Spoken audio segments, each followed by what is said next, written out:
Why do most people never discover what they're truly capable of? Because they wait. They wait for courage to arrive. They wait for the fear to disappear. They wait for the perfect moment when they feel ready. But courage doesn't work that way. You don't get brave and then act. You act and then you become brave. So courage only reveals itself under pressure? Everybody's a lion when there are no lions around. You can roar when you're surrounded by hyenas. But when you're standing face to face with another lion, now we see what you're really made of. Everybody's a soldier when there's no war. But when the battle comes, that's when the truth emerges. You don't know what you're capable of until you're tested. And most people spend their entire lives avoiding the test. The comfort of the untested life becomes its own prison. Yes, you think you're playing it safe, but you're just never finding out who you could have been. What must someone accept before they begin anything worth doing?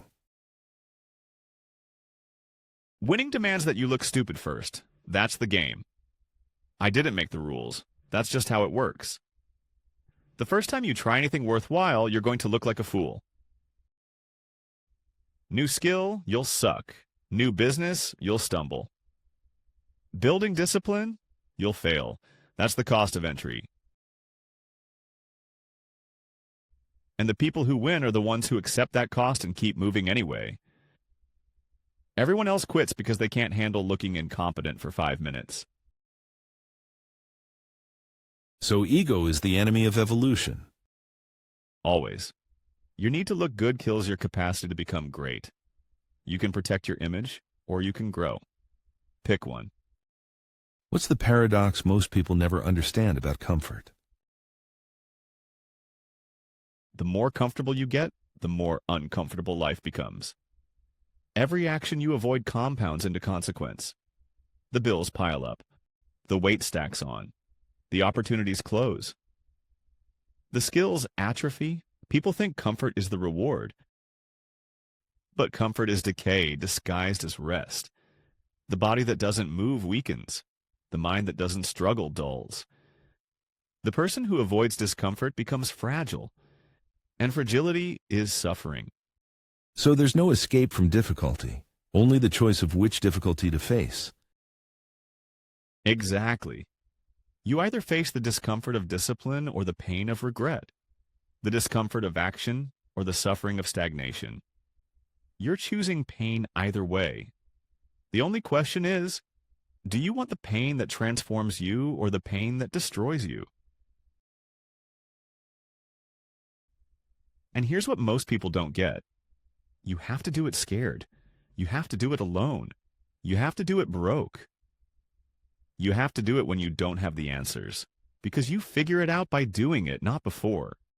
How does someone move forward when failure feels inevitable? You're going to fail, and fail, and fail, and fail. And then you win. That's the sequence. To succeed, you must go through failure. In failure, in suffering, all the answers are there. Every mistake is information. Every loss is education. If you're not failing, you're not trying. You're just pretending. And the only place to go from failure is forward. You don't avoid failure and then succeed. You go through failure and arrive at success. It's the only path. There is no other way. Failure isn't the opposite of success. It's the requirement for it. Yes. Stephen Pressfield called it resistance, the force that tries to stop you before you begin. It shows up as fear, as doubt, as the need to look perfect. But the moment you act despite it, you win. Not because you succeed immediately, but because you proved you can move through fear. And that capacity to act while afraid, that's the only real power you have. So what separates those who transform from those who remain stuck? Willingness. Willingness to look stupid. Willingness to fail. Willingness to be uncomfortable. Most people want the result without the process. They want courage without fear, strength without struggle, mastery without humiliation. But that's not how humans are forged.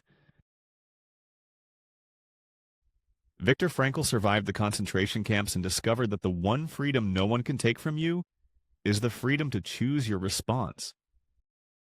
You can't control what happens, but you control whether you move forward or stay frozen. And that choice, made daily, made hourly, made in the face of fear, that choice is everything. The water remains what it is. Only you decide whether cold becomes the reason you retreat or the proof you can enter anyway. Stop waiting to feel ready. Act scared. Fail forward. Become what you're capable of. This is Apex. Awaken your courage. Let's rise.